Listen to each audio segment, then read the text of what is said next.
What's up, guys? Welcome back to the first Rise and Grind of Wow. 2026. Happy New Year. Happy New Year. Wow. You have any good New Year's resolutions? Oh my gosh, I have so many resolutions. I think the biggest theme for me this year, though, is momentum and discipline. Like building momentum in this first part of the year, which I feel like is the hardest part. So many people have these really big like morning routines that they want to do or these goals, and they build momentum in the new year, but then they don't have the discipline to take it through the rest of the year. So Right. that's my focus in 2026. I like it. Getting started and building momentum is the hardest part. It really is. I had that thought this morning. I woke up at 5:30 to start my morning, and I was just like, Let's go. That's a nice early one. Thanks. But I also was like, F this. This sucks. Like, nobody wants to crawl out of bed in the morning into the cold to start their day. But just having that reminder of like creating momentum is the hardest part. Once I have it, it's going to be easy. And then it'll feel like another muscle. 100%. Yeah. Getting started is absolutely the hardest part. But, this is the thing. When I look at a lot of times, like there's a lot of people who, essentially, and Rob,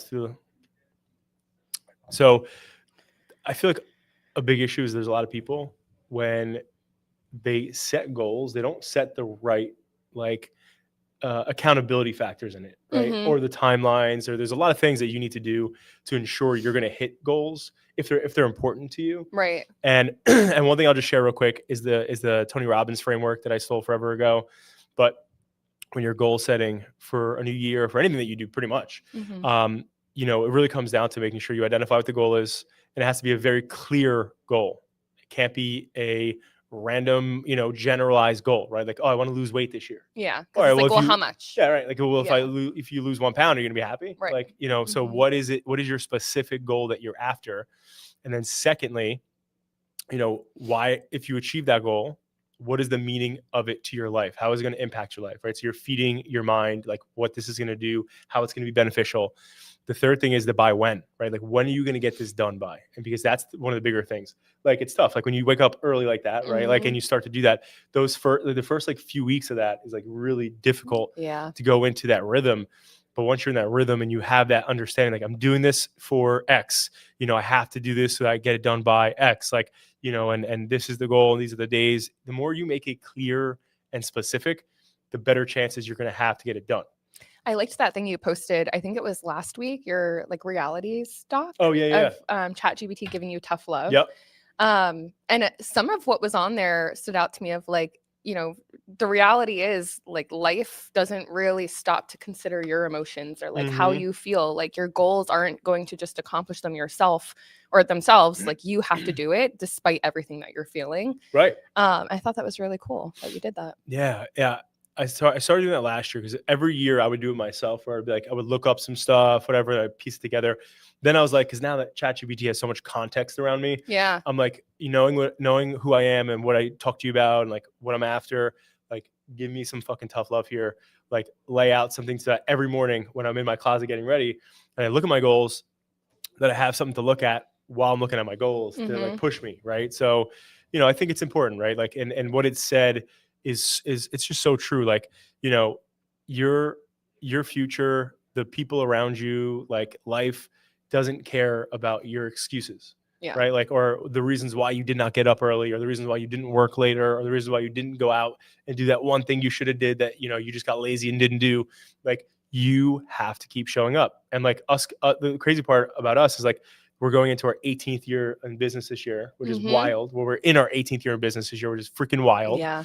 And so like, when I think about that, it's like, when you look at our like arc of beginning to now, it's like, there was so many different pain points, challenges, things that I did not do right, things that as a company, we had to learn.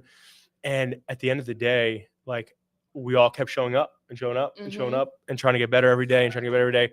But I think the hardest thing is like knowing that something's going to be difficult and embracing that difficulty. And I think, like I said it this weekend in my sauna session, right? Like, and that's my new thing now to keep myself busy. I told Chris gave me actually some good insight on like battling your mind. Cause like, I hate just being sit still. Especially in the heat. Like that's what I'm saying. I'm cooking at 150, cooking. But you know, anything that's really challenging in life typically yields the most rewards. Yeah, that's you know? True. Like when you think about it, like you're getting cooked in a freaking, you know, in a sauna or cold plunging or anything that like is worth it is difficult. And there's a reason that that's guarded, right? In order for you to experience these things, you have to go through difficulty. So my point in bringing that up is like, you know, we're in a new year. A lot of people last year, I had some good conversations with some friends, some colleagues, some clients, everything in between.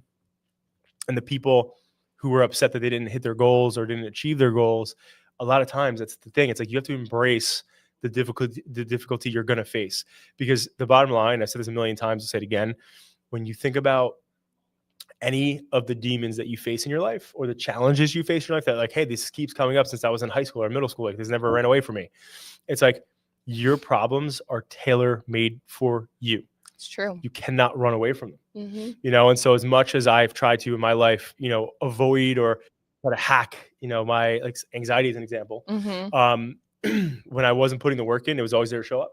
That's very true. Right. So like you have to show up and you have to put the work in, because if you're not going to, it's going to keep showing up and it's going to keep showing up and you're going to get frustrated and be like, why does this thing keep showing up now? I'm in my 30s. Why am I still dealing with this? You haven't learned the lesson yet. But you didn't learn the lesson. You didn't put the work in. And it's difficult. It's supposed to be difficult. Yeah. Like, and to quote, I forget the name of the show, Miss Maisel. Oh, I love that show. Did you watch it? That's a great show. I haven't watched the whole thing, but So her dad, I forget the dad's name, Mrs. Maisel's dad, right? But they're sitting at the dinner table, all of them. And her husband or somebody in the family was like, I'm going to stop doing this job. I don't want to do this anymore. And the dad's like this like Columbia professor. And he's like, why do you want to stop doing that? And he's like, I'm just not happy and whatever. And the dad like slammed his hand on the table and he goes, when has anybody who's worthy or notable, when did any of these people like, you know, whether it's Einstein or whatever, Steve Jobs, when were these people ever happy? It's true. Right. But they weren't chasing happiness. And I think that's the key is like, there's a difference between being like, hey, I'm in the game. Like there's been a million times I can count on freaking, you know, literally clear as day I can count with Adapting Social where I've had, you know, tough years, not days, like months. There's been whole seasons. Yeah, there's been really tough times. So I think when you think about it, like happiness shouldn't be a full factor. You know, it should really be about like what you're after and what makes you whole. You know, like what, like, and it's not really about like, I think after like hearing things like that from Miss Maisel a couple years back, and then Elon Musk being interviewed, you know, he doesn't value happiness as a metric that matters in his life. And he used a different word, and I'm going to freaking botch the hell out of this, so I don't want to botch it. But Elon was essentially like, in some way, shape, or form, like, you know, I care more about the work that I'm doing and feeling fulfilled by that and the people that I'm with than me looking to be happy. Right. Like, and I think that's the issue. Purpose in life. Yeah. That's so important. Yeah. Yeah. And so I think that's a key difference. But nonetheless, you can't avoid the work, right? No, so I think that's the thing is you can't avoid the work. You can't avoid the work. You can't avoid what goes on. Actually saw a video this morning from Ryan Serhant in the 1,000-minute challenge. Have you heard of this? No.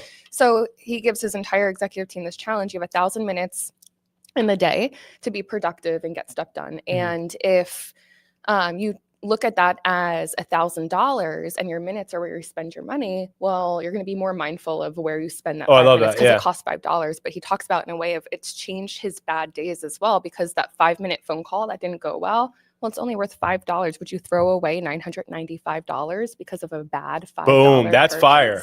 That's fire. I like Ryan Serhant, and I didn't hear that one yet. That's I saw that this morning and was like, wow, that's really powerful. And I feel like a lot of people can benefit from it. It's so easy to have a bad 5 minutes and have it dictate your entire day. But if you go about that process, also, you're going to get a lot more done if you're thinking about it in terms of like, would you spend 30 minutes on this or $30 on this conversation? Because is it going to get you anywhere? And if 100%. Not, then don't be involved in that conversation. I'll even further that, right? So like, this is also another example of just like being like a business owner and dealing with shit like in the morning. We had me and Rob, we had a situation. I'm not going to name anybody obviously in this, but you know, I was introduced to a vendor, we'll just say, I'm going to be platonic here, but I was introduced to a vendor and that vendor came recommended from somebody that I know and trust. And I went to get the service, but I was introduced to that vendor, and I was introduced under the pretenses that that person has the best price, right? And I was sitting there, I'm like, all right, good price. People care about good price. So now I'm like, all right, man, you know what? I'm going to go with him because this guy I trust uses him, knows him, didn't even do any due diligence. Just was like, all right, this is the guy. Yeah. So hired him. The whole process was completely botched, right? Completely botched. And terrible communication, terrible this, terrible that.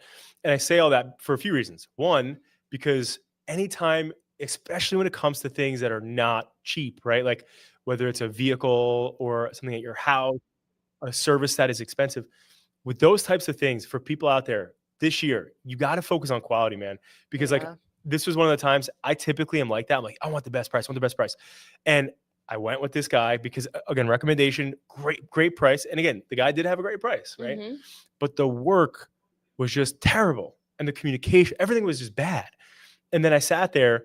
And so this morning was me going to that, having to go to that place and be in a freaking dispute about this, which I don't want to do, right? But to your point, your point, I have a whole day ahead of me, right? And that took up, I don't know, me and Rob were there for probably like 30, 45 minutes, right? But you know, I have 800 plus minutes left, or $800 plus left in the bank account that's today. So it's one of those things where it's like two things. One, like I could be annoyed right now because I just had a total annoying start to my morning. True. But I'm not going to do that, right? And then on top of it, like it's like you pay what you get for. So in this world, yeah, if you're going to buy a product online that you're going to use, and who cares, that's different. But when you're going to buy a service, and you know, and it's like, oh, this guy's the best price. That was a big freaking takeaway to start this year off for me. That the best price doesn't always win. The best price isn't always the best price, because I paid that price and now I have to go pay another price again to get it done the right way. You're paying double essentially, right? To get it done right. It's not cool. So anyway, with that said, this is the year about quality. And also this is the year about running towards the things that fucking scare you and that challenge you. Oh yeah. And I'm a big believer in that. And I think this is the year that everybody's got to get dialed. Like this is 2026. We have the most information we've ever had. We have ChatGPT, Gemini, all these different things that can help us learn more information to do the things we want to do. So there's no excuses anymore, right? Like people who didn't have access to information back in the day were typically at a disadvantage. Now everybody's at the same level of playing field because we have ChatGPT and all these different things to at least have conversations with, right? But like I said earlier, the things that you run from in your life always come back, and they always come back right to you, no matter how old you are, no matter where you are in life, they will come back to you. And if you don't face it head on, it's going to keep coming to you. So I've learned that in business, in my personal life, with, you know, physical health, mental health, all of it. And so 2026 is the year we are running full sprint at not only our problems, but our ambitions and everything we're at. So I hope that that's the way it is for you guys too out there. Let's dive into some topics here. I'll kick us off with the feed one. Okay. So I was blown away by this. So I'm sitting there and my wife, Jacqueline's talking, and she's telling me that, you know, she goes, you know how there's those, like you see things that say as seen on TV. So the whole brand around that, like everywhere you go, you know, you see commercials or there's stores that have things that are as seen on TV. So we're sitting there and the kids, you know, we have the little kids like magazine with all the toys and all the stuff in it. So like, it's like a catalog, right? And she goes, wow, have you ever seen this? And I look at it and it says as seen on feed. And I'm like, what? Like, because you see the TV component, but it's crazy to be in a world now where people like, that's our new reality, right? Yeah. Like that's what, like back then TV was so influential that like, if you saw something on TV, you would go buy it, right? Like a lot, and especially like that would be a big thing for like mothers, right? Like my dad always joke around like, oh, your mom saw that one vacuum on TV and she had to buy it, right? Like I'm pretty sure Chris's grandmother still does that. Yeah. Jacqueline did that up until probably like, I don't know, like 2-3 years ago. It was still like, did you see that one thing, that infomercial? Like, they always have the best deals. It's like 5 payments of $9.99. And if you do it right now, we'll throw in a free car wash. And we're like, yo, sold. You know, it's like Jacqueline's like, we're losing money if we don't do this thing. Yeah, right. But anyway, with that said, you know, as seen in feed, it's just showing you how different the times are. Like, you know, again, we grew up with influential TV and like you bought things because of the TV. Now, obviously, social's been like that, but I just never seen it in like an advertisement, like as seen in feed about a product, a popular product. So that was super interesting. And it's just like, you know, it's just crazy how that's the continuation of social media and, obviously just the internet as a whole. Yeah. And how much it persuades people and how much it has an impact on people, buying and just the consumer trends of like how people are, getting their information and buying things based on, what they're seeing, what their friends are buying, etc.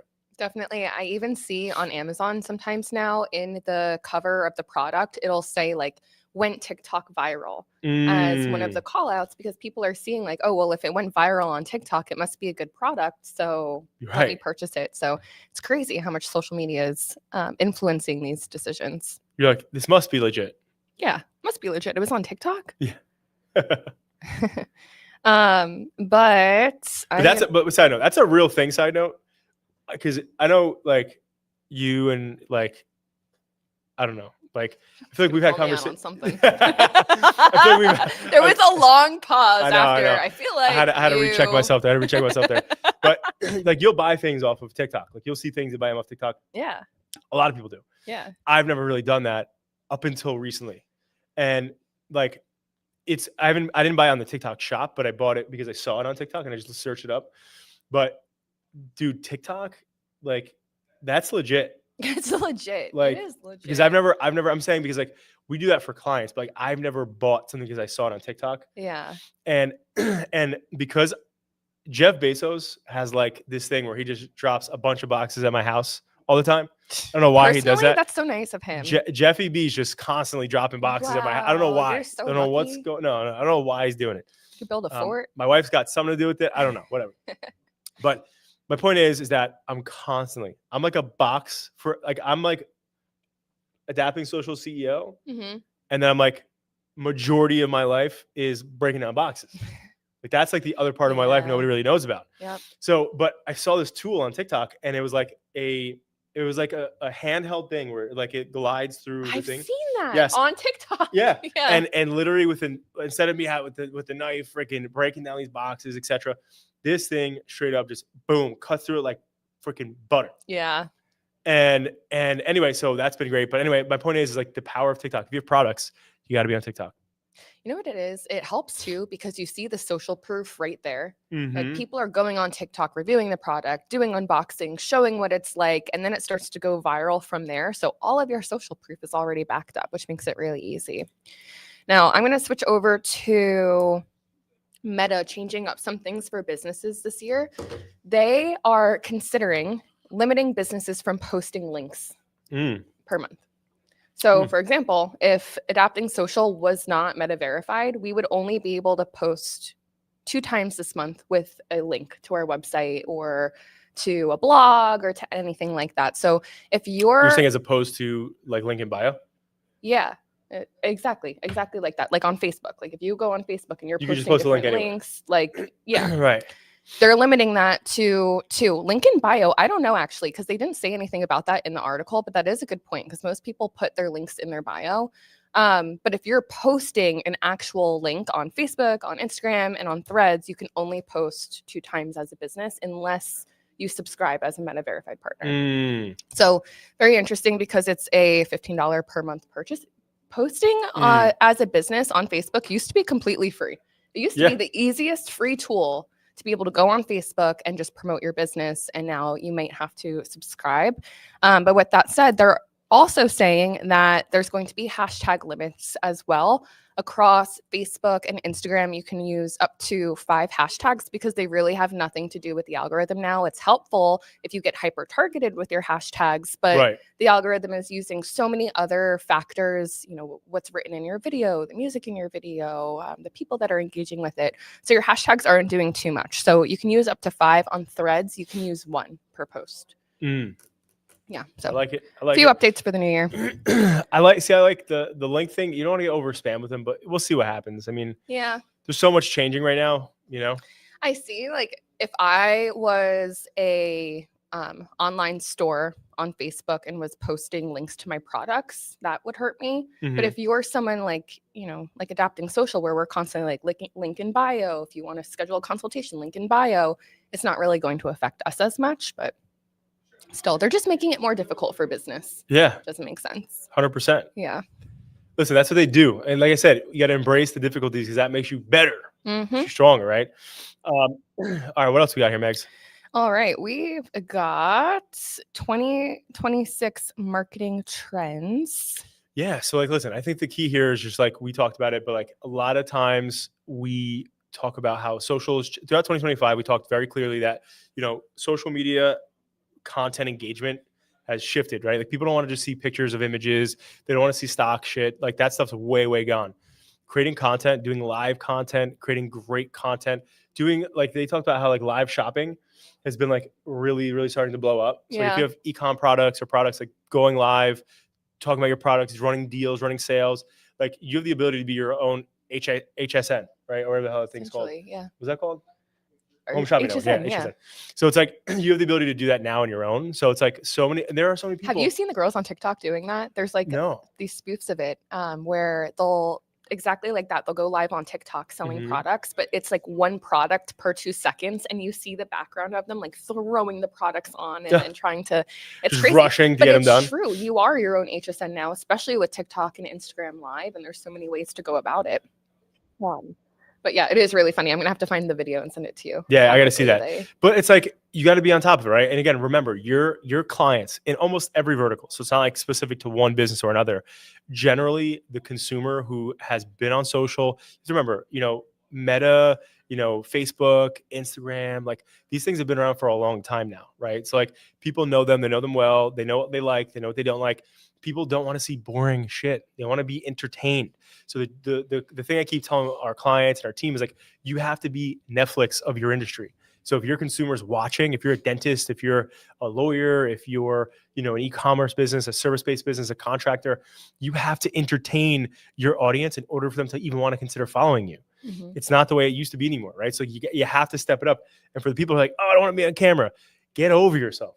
Get your head out of the fucking sand. Like you gotta do it. Because no one cares what you look like, right? Like I feel like everyone's concerned about like they'll think that I'm look dumb or I'm saying something stupid.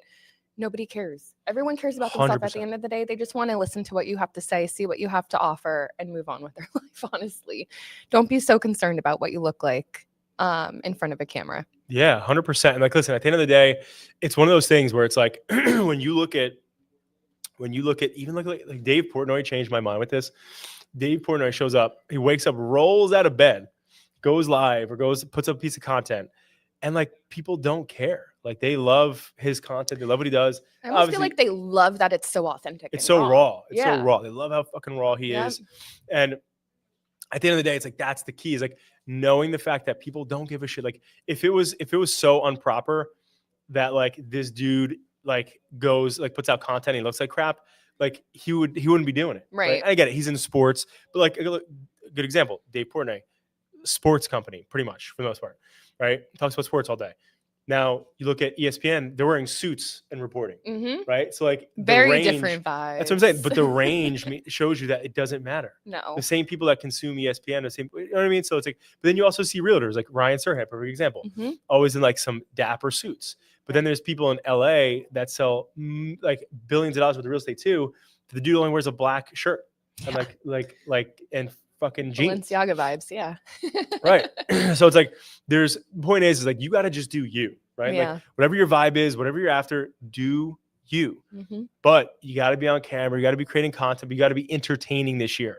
And then when it comes to running ads is a whole new ball game, right? Like people, like they don't want to see the same typical boring crap. Like, you know, like if you're looking to sell a service or sell ads, you really got to show your value. You really got to show what makes you stand out in a big way and be there.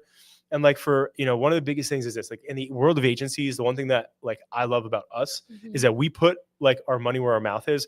So many agencies have shitty social media channels, or they don't market themselves. They only get business through word of mouth or referrals. Like we spend a lot of money on running and building our own brand. And like, again, we put up billboards, we spend a ton of money on Meta and Google.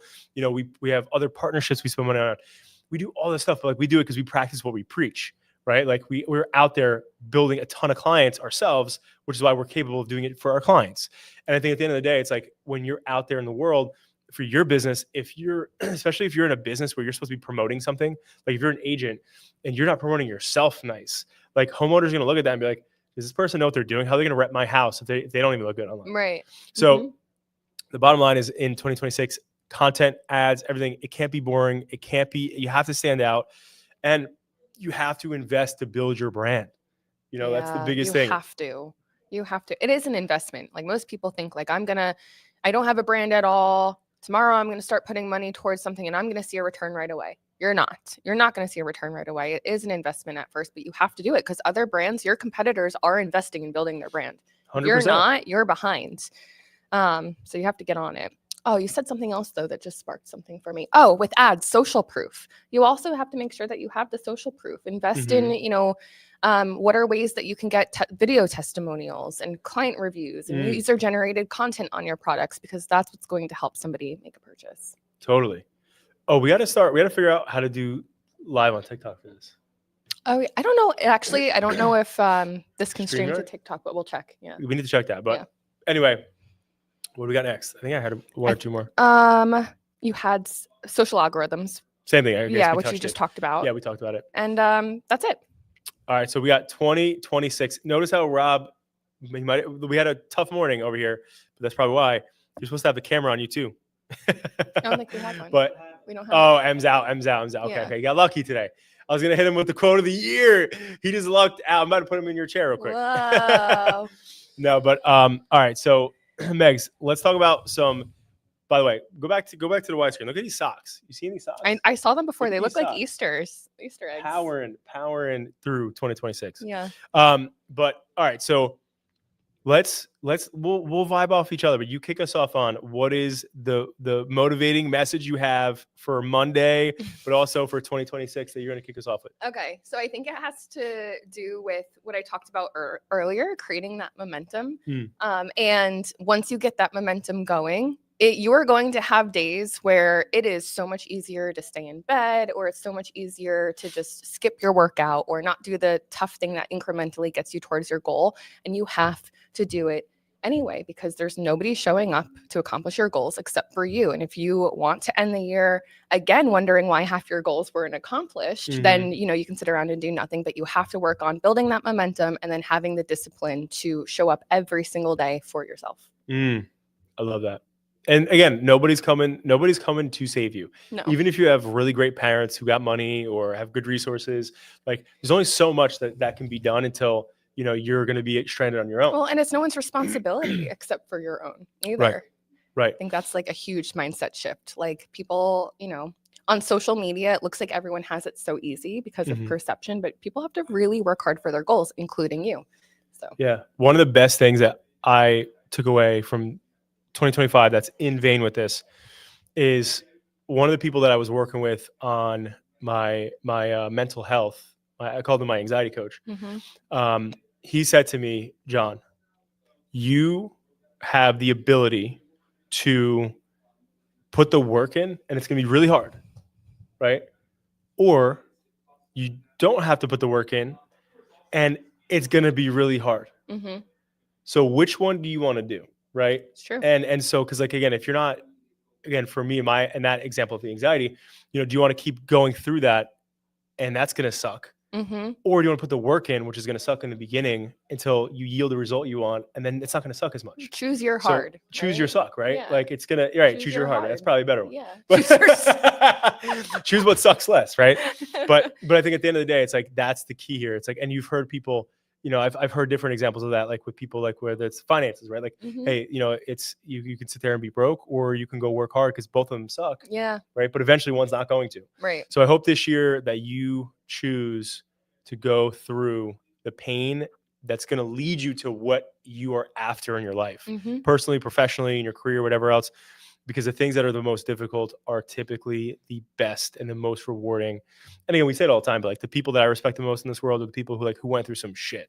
Yeah. Right. Like I don't respect anybody or think of anybody in my mind that it's like, oh, the person got everything handed to them, or like, they had an easy, great life. Like nobody talks about that. They talk about the people who had to go to war or to go through hell and back to get to where they are as a person and develop as a person. And it's not about material shit. It's about what that person became in that process.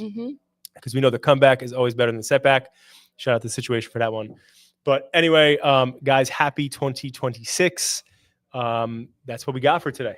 That's what we got. We'll see you. Oh, we're doing this now. Yeah, we're twice a week. We're doing this twice a week now. So we will see. We're going to surprise you on the next one. Yeah. But we'll see you back. But you can expect every Monday. And the second one is to be determined. But we'll see you guys. Create a great 2026 and start to 2026. The momentum matters. Start now. See you guys next week.